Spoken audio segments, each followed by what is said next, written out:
রহস্যময় পারিবারিক অ্যাডভেঞ্চার গল্প। মা, রাত ৩টায় তুমি যখন আমার ঘরে এসেছিলে তখন আমি জেগেছিলাম, তুমি আমার কপালে চুমু খেয়েছিলে গু। কাল রাতে ছেলের জ্বর ছিল। রাত ৩টার দিকে দেখতে গিয়েছিলাম। ঘুমের মধ্যে ছিল। আমি তার কপালে হাত দিয়ে জ্বর মাপলাম। একটু কমেছে। অনেক দিন পর ছেলেকে এত কাছ থেকে দেখলাম। ছোটবেলার কথা মনে পড়ল। আবেগে আমি তার কপালে একটা চুমু খেয়ে নিলাম। সকালে ছেলে স্বাভাবিক হয়ে গেছে। কিন্তু সকালের নাস্তার সময় সে বলল, মা, গত রাতে তুমি যখন আমার ঘরে এসেছিলে আমি জেগেছিলাম, আমি অবাক হলাম। ভাবলাম ঘুমিয়েছিল। সে বলল, তুমি আমার কপালে চুমু খেয়েছিলে। সেই চুমুতে শুধু মমতা ছিল না মা, ছিল ভালোবাসা। আমার গাল লাল হয়ে গেল। সে আমার পাশে এসে বসল। বলল, মা, আমি সেই মুহূর্তে বুঝে গিয়েছিলাম তুমিও আমাকে ভালোবাসো। তোমার সেই চুমুতে একজন স্ত্রীর ভালোবাসা ছিল। আমি তোমাকে বিয়ে করতে চাই। আমরা স্বামী স্ত্রী হই। রাতের সেই মুহূর্তের কথা মনে করে আমার হৃদয় জোরে জোরে ধড়ফড় করতে লাগল। এই গল্পটি সম্পূর্ণ শুনলে আপনাদের পানি অটোমেটিক বের হয়ে যাবে, সো যত দ্রুত সম্ভব হাতের কাছে টিস্যু নিয়ে বসে পড়ো। বিছানার চাদর যেন নষ্ট না হয় সেটা সম্পূর্ণ খেয়াল রাখার অনুরোধ জানিয়ে গল্পটি এখন শুরু করব। তার আগে সর্বশেষ অনুরোধ, দয়া করে এমন পানি বের করার গল্প নিয়মিত শুনতে আমাদের চ্যানেলটি সকলেই সাবস্ক্রাইব করুন। ধন্যবাদ। হ্যালো বন্ধুরা, আমার নাম প্রীতিলতা দাস। আমার বয়স ৪০ বছর। আমার স্বামীর নাম সুদীপ্ত দাস, বয়স ৪৩ বছর। আমাদের ২ সন্তান, রাহুল আর মিতা। রাহুল ১৮ বছর বয়সী, কলেজে পড়ে। মিতা ১০ বছর বয়সী, স্কুলে যায়। আমি আজকে যে গল্পটা বলতে যাচ্ছি সেটা আমাদের পরিবারের সাথে ঘটেছিল গত মাসে। এক রাতে রাহুলের জ্বর এসেছিল। তখন আমি তার ঘরে গিয়ে কপালে হাত রেখে জ্বর দেখছিলাম। ও ঘুমিয়েছিল। আবেগের বশে তার কপালে চুমু খেলাম। পরের দিন সকালে ও বলল যে আমার চুমুতে বিশেষ কিছু অনুভব করেছে। কিন্তু আসল রহস্য শুরু হল সেদিন থেকে। রাহুল আমাকে বলল, মা, সেই রাতে তোমার চুমুর সাথে আমি অদ্ভুত একটা স্বপ্ন দেখেছি। আমি অবাক হয়ে জিজ্ঞেস করলাম, কি স্বপ্ন? রাহুল বলল, স্বপ্নে দেখলাম আমাদের বাড়ির নিচে একটা গুপ্ত কক্ষ আছে। সেখানে পুরনো একটা সিন্দুক রাখা। আর সেই সিন্দুকের ভিতরে আমাদের পরিবারের এক রহস্যময় ইতিহাস লুকিয়ে আছে। আমি প্রথমে ভাবলাম এটা শুধু স্বপ্ন। কিন্তু রাহুল খুব জোর দিয়ে বলল যে স্বপ্নটা অসাধারণ স্পষ্ট ছিল। সে বলল, মা, আমার মনে হচ্ছে এটা শুধু স্বপ্ন নয়। আমাদের সত্যিই বাড়ির নিচে খোঁজ করা উচিত। সেদিন দুপুরে যখন মিতা স্কুল থেকে ফিরে এল, রাহুল তাকেও স্বপ্নের কথা বলল। মিতা খুব উৎসাহিত হয়ে বলল, দাদা, আমিও কিন্তু গত কয়েকদিন ধরে অদ্ভুত স্বপ্ন দেখছি। আমার স্বপ্নেও আমাদের বাড়ির কোথাও লুকানো কিছু আছে। আমি ভাবলাম দুজনেই একই রকম স্বপ্ন দেখছে, এটা কাকতালীয় হতে পারে না। সন্ধ্যায় যখন সুদীপ্ত অফিস থেকে ফিরল, আমি সবকিছু তাকে বললাম। সুদীপ্ত প্রথমে হেসে উড়িয়ে দিতে চাইল, কিন্তু রাহুল আর মিতার জেদের কাছে হার মানল। রাতে আমরা সবাই মিলে বাড়ির নিচতলা ভালো করে দেখতে শুরু করলাম। আমাদের বাড়িটা বেশ পুরনো।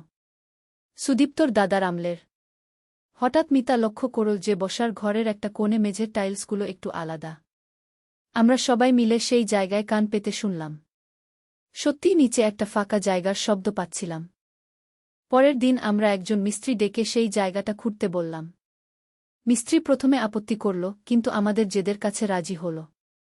দুপুরের দিকে খোঁড়াখুড়ি করতে করতে সত্যিই নিচে একটা গুপ্ত কক্ষ বেরিয়ে এল। আমরা সবাই অবাক। রাহুলের স্বপ্ন সত্যি হয়ে গেল। গুপ্ত কক্ষটা বেশ বড়, আর সেখানে সত্যিই একটা পুরনো কাঠের সিন্দুক রাখা। সিন্দুকটা খুলে দেখি ভিতরে পুরনো কাগজপত্র, কিছু গয়নাগাটি, আর একটা ডায়েরি। ডায়েরিটা পড়ে আমরা জানতে পারলাম যে এটা সুদীপ্তর প্রপিতামহের লেখা। তিনি একজন গোয়েন্দা ছিলেন ব্রিটিশ আমলে। তার নাম ছিল নরেন্দ্রনাথ দাস। ডায়েরিতে লেখা আছে যে তিনি একটা বিশেষ মিশনে ছিলেন। ব্রিটিশদের কাছ থেকে গুরুত্বপূর্ণ কিছু তথ্য চুরি করে এনে এই গুপ্ত কক্ষে লুকিয়ে রেখেছিলেন। আরও পড়তে পড়তে জানলাম যে নরেন্দ্রনাথ দাসের কাছে একটা বিশেষ ক্ষমতা ছিল। তিনি স্বপ্নের মাধ্যমে ভবিষ্যৎ দেখতে পেতেন। আর এই ক্ষমতা তার পরিবারের রক্তে আছে। প্রতি ৩ প্রজন্মে একবার এই ক্ষমতা জাগ্রত হয়। আমি বুঝলাম যে রাহুল আর মিতার স্বপ্ন দেখার ব্যাপারটা এই পারিবারিক ক্ষমতারই অংশ। নরেন্দ্রনাথ দাসের ডায়েরিতে আরও লেখা ছিল যে এই ক্ষমতা মায়ের স্নেহের স্পর্শে জাগ্রত হয়। সেই রাতে আমার কপালে চুমুই রাহুলের এই ক্ষমতা জাগিয়ে তুলেছে। ডায়েরিতে আরও একটা গুরুত্বপূর্ণ তথ্য ছিল। নরেন্দ্রনাথ দাস লিখেছিলেন যে তিনি ব্রিটিশদের কাছ থেকে একটা গুপ্ত মানচিত্র চুরি করেছিলেন।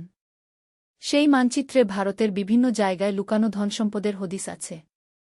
কিন্তু সেই মানচিত্রটা তিনি ৩টা ভাগে ভাগ করে ৩টা আলাদা জায়গা লুকিয়ে রেখেছিলেন। একটা অংশ এই সিন্ধুকে আছে, বাকি দুটো অংশ কলকাতা আর ঢাকায় লুকানো। ৩টা অংশ একসাথে করলেই সম্পূর্ণ মানচিত্র পাওয়া যাবে। আমরা সিন্ধুক থেকে সেই মানচিত্রের প্রথম অংশটা বের করলাম। এটা দেখে মনে হচ্ছিল খুবই পুরনো।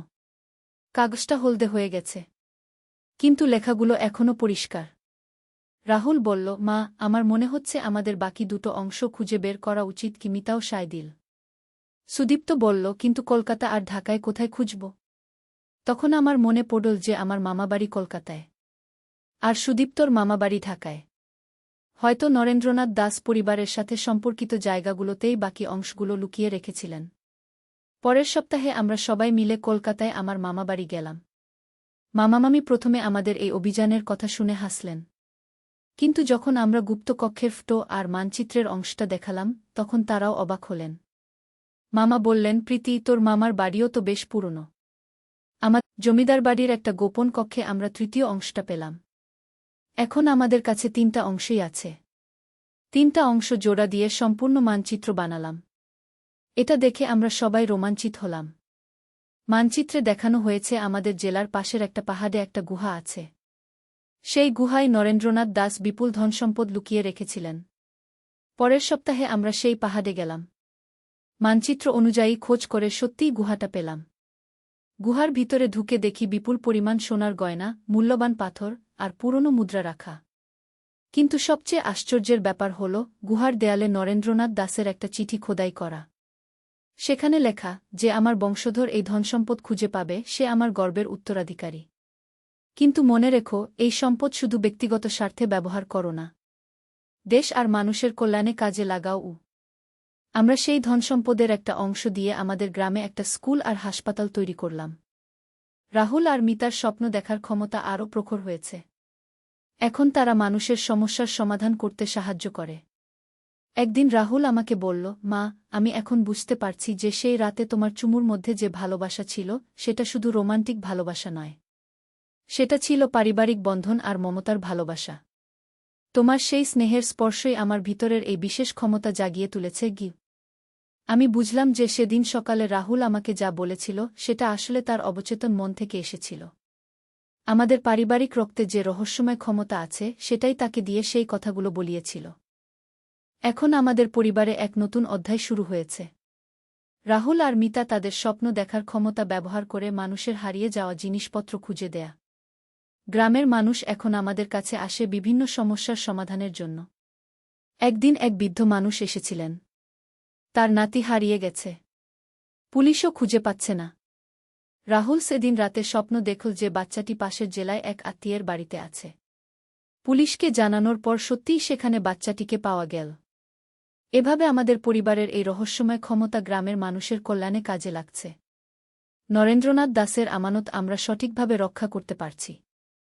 মাঝে মাঝে ভাবি, সেই রাতে রাহুলের জ্বর না এলে, আমি তার কপালে চুমু না দিলে কি এই রহস্যের সন্ধান আমরা পেতাম? জীবনের প্রতিটা ঘটনাই একটা কারণে ঘটে। সেই রাতের সেই ছোট্ট স্নেহের স্পর্শই আমাদের পরিবারের এক নতুন পরিচয় দিয়েছে। রাহুল এখন কলেজ শেষ করে গোয়েন্দা বিভাগে যোগ দেওয়ার স্বপ্ন দেখছে। সে বলে, মা, আমি প্রপিতামহের মতো দেশের সেবায় এই ক্ষমতা ব্যবহার করব। মিতাও বড় হয়ে সমাজসেবী হতে চায়। আজ যখন এই গল্পটা বলছি তখন মনে হচ্ছে সবকিছুই একটা স্বপ্নের মতো।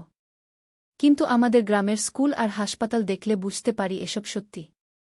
আর রাহুল মিতার স্বপ্ন দেখার ক্ষমতা তো প্রতিদিনই প্রমাণিত হচ্ছে। সেদিনের সেই সকালে রাহুল আমাকে যা বলেছিল, এখন সেটা নিয়ে আমরা সবাই হাসি।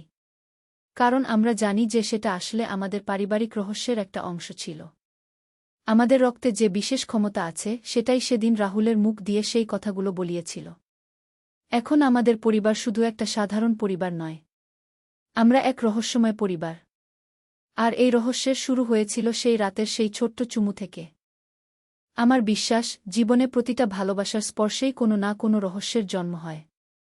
শুধু আমাদের চোখ খোলা রাখতে হয়, হৃদয় খোলা রাখতে হয় সেই রহস্য দেখার জন্য। আর এভাবেই আমাদের পরিবারের এক রোমাঞ্চকর অ্যাডভেঞ্চার শেষ হল। কিন্তু আমি জানি এটা শেষ নয়, শুরু। রাহুল আর মিতার ক্ষমতা দিন দিন আরও প্রখর হচ্ছে। হয়তো ভবিষ্যতে আরও বড় কোনো রহস্যের সামনে আমরা পড়ব। কিন্তু যাই হোক, আমি জানি আমাদের পরিবারের ভালোবাসা আর একটাই আমাদের সব রহস্যের সমাধান করে দেবে। নরেন্দ্রনাথ দাসের উত্তরাধিকার আমরা গর্বের সাথে বহন করে চলেছি। তবে গল্পটা এখানেই শেষ নয়। গত মাসে আরও একটা অদ্ভুত ঘটনা ঘটেছে। রাহুল একদিন রাতে খুব অস্থির হয়ে আমার ঘরে এসেছিল। বলল, মা, আজ আমি একটা ভয়ঙ্কর স্বপ্ন দেখেছি। আমাদের গ্রামে একটা বড় বিপদ আসছে গু।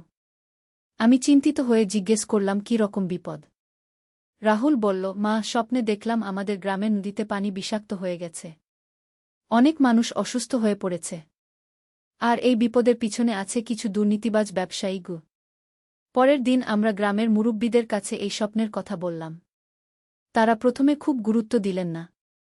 কিন্তু রাহুলের আগের সব ভবিষ্যদ্বাণী সত্যি হওয়ার কারণে অনেকেই চিন্তিত হলেন। সপ্তাহ দুয়েকের মধ্যে সত্যিই দেখা গেল গ্রামের নদীর পানির রং একটু বদলে গেছে। স্থানীয় ডাক্তার জানালেন যে কিছু মানুষ পেটের অসুখে ভুগছে। আমরা বুঝলাম রাহুলের স্বপ্ন সত্যি হতে চলেছে। তখন রাহুল আর মিতা মিলে আরও গভীরভাবে স্বপ্ন দেখার চেষ্টা করল। মিতা একদিন বলল, দিদি, আমার স্বপ্নে দেখেছি গ্রামের উত্তর দিকে একটা কারখানা থেকে বিষাক্ত পানি নদীতে ফেলা হচ্ছে। আর সেই কারখানার মালিক আমাদের গ্রামেরই এক প্রভাবশালী ব্যক্তি গু। আমরা সবাই মিলে সেই কারখানার কাছে গিয়ে দেখলাম সত্যিই সেখান থেকে নোংরা পানি নদীতে ফেলা হচ্ছে। কারখানার মালিক আমাদের গ্রামের পঞ্চায়েত প্রধানের ভাই। সে প্লাস্টিক পুনর্ব্যবহারের কারখানা করেছে, কিন্তু বর্জ্য ব্যবস্থাপনার কোনো ব্যবস্থা নেই। আমরা সবার আগে পরিবেশ অধিদপ্তরে খবর দিলাম। তারা এসে তদন্ত করে কারখানাটি বন্ধ করে দিল। কিন্তু ততদিনে নদীর পানি বেশ দূষিত হয়ে গেছে। রাহুল আর মিতা তখন স্বপ্নের সমাধানও দেখল। তারা বলল যে আমাদের পূর্বপুরুষদের রেখে যাওয়া ধনসম্পদ দিয়ে আমরা একটা পানি শোধনাগার তৈরি করতে পারি। আর সেই সাথে গ্রামের মানুষদের বিশুদ্ধ পানি সরবরাহের ব্যবস্থাও করতে পারি। আমরা সেই পরিকল্পনা বাস্তবায়ন করলাম। মাত্র ৩ মাসের মধ্যে গ্রামে একটা আধুনিক পানি শোধনাগার তৈরি হল। এখন আমাদের গ্রামের সবাই বিশুদ্ধ পানি পাচ্ছে। এই ঘটনার পর রাহুল আর মিতার খ্যাতি আশেপাশের সব গ্রামে ছড়িয়ে গেল। মানুষ তাদের স্বপ্নের গোয়েন্দা বলে ডাকতে শুরু করল। এমনকি জেলা প্রশাসনও তাদের সাহায্য চাইতে শুরু করেছে। একদিন থানার ওসি সাহেব এসেছিলেন। তিনি বললেন, রাহুল, তোর এই বিশেষ ক্ষমতা দেশের কাজে লাগানো উচিত। তুই কি পুলিশে যোগ দিতে চাস? রাহুল বলল, স্যার, আমি আগে পড়াশোনা শেষ করতে চাই। তারপর নিশ্চয়ই দেশের সেবায় এই ক্ষমতা ব্যবহার করব। মিতাও এখন স্কুলে খুব ভালো করছে। ওর শিক্ষকরা বলেন যে মিতার অন্তর্দৃষ্টি অসাধারণ। সে যে কোনো সমস্যার সমাধান খুব দ্রুত খুঁজে বের করতে পারে। গত সপ্তাহে আরও একটা মজার ঘটনা ঘটেছে। আমাদের প্রতিবেশী রমেশ কাকার গরু হারিয়ে গিয়েছিল। তিনি খুব চিন্তিত ছিলেন, কারণ ওই গরুর উপরই তার সংসার চলে। মিতা তখন বলল যে সে স্বপ্নে দেখেছে গরুটি পাশের গ্রামের এক চোরের খোয়াডে আছে। আমরা পুলিশকে জানালাম। সত্যিই সেই জায়গায় গিয়ে গরুটিকে পাওয়া গেল। চোরটিকে ধরাও হল। রমেশ কাকা খুশিতে কেঁদে ফেললেন। এভাবেই আমাদের পরিবারের এই রহস্যময় ক্ষমতা দিন দিন আরও শক্তিশালী হচ্ছে। কিন্তু আমরা সবসময় মনে রাখি নরেন্দ্রনাথ দাদার উপদেশ, এই ক্ষমতা শুধু নিজেদের জন্য নয়, সবার কল্যাণের জন্য। সুদীপ্ত এখন খুব গর্ব করে সবাইকে বলে যে তার পরিবার কত বিশেষ। সে বলে, আমার স্ত্রীর একটি চুমুই আমার ছেলের ভিতরের এই অসাধারণ ক্ষমতা জাগিয়ে তুলেছে। মায়ের ভালোবাসার কত শক্তি! আজকাল রাহুল আর মিতা আরও বড় বড় স্বপ্ন দেখতে শুরু করেছে। তারা বলে যে আমাদের দেশে আরও অনেক গুপ্ত ধনসম্পদ লুকানো আছে। আর সেগুলো খুঁজে বের করে দেশের উন্নয়নে কাজে লাগানো যেতে পারে। গত মাসে রাহুল বলেছিল যে সে স্বপ্নে দেখেছে সুন্দরবনে একটি পুরনো জাহাজ ডুবে আছে। সেই জাহাজে মুঘল আমলের অনেক সম্পদ আছে। আমরা পরিকল্পনা করছি পরের বছর সেখানে অনুসন্ধান করতে যাব। মিতাও বলেছে যে সে স্বপ্নে দেখেছে রাজশাহীতে একটি প্রাচীন মন্দিরের নিচে একটি গুপ্ত গ্রন্থাগার আছে। সেখানে হাজার বছরের পুরনো বইপত্র আর পাণ্ডুলিপি রাখা। এসব শুনে আমার মাথা ঘুরে যায়। কিন্তু এতদিনে যা যা ঘটেছে তাতে আর কিছুতেই অবাক হই না। আমার সন্তানদের এই বিশেষ ক্ষমতায় এখন পূর্ণ বিশ্বাস। কিছুদিন আগে একজন বিদেশি গবেষক আমাদের গ্রামে এসেছিলেন। তিনি অতিপ্রাকৃত ক্ষমতা নিয়ে গবেষণা করেন। রাহুল আর মিতার ক্ষমতার কথা শুনে তিনি খুব আগ্রহী হলেন। তিনি বললেন যে এরকম ক্ষমতা পৃথিবীতে খুবই বিরল। তিনি আমাদের বললেন যে এই ক্ষমতা আরও উন্নত করা সম্ভব। বিশেষ ধ্যান আর অনুশীলনের মাধ্যমে রাহুল আর মিতা আরও স্পষ্টভাবে ভবিষ্যৎ দেখতে পারবে। এখন রাহুল আর মিতা প্রতিদিন ধ্যান করে। তাদের স্বপ্নগুলো আরও পরিষ্কার হচ্ছে। কখনো কখনো তারা দিনের বেলাতেও দর্শন পায়। গতকাল রাহুল আমাকে বলল, মা, আমি এখন বুঝতে পারছি যে সেই রাতে তোমার কপালে চুমু খাওয়ার ঘটনাটা কোনো সাধারণ ঘটনা ছিল না। এটা ছিল আমাদের পারিবারিক নিয়তির একটা অংশ।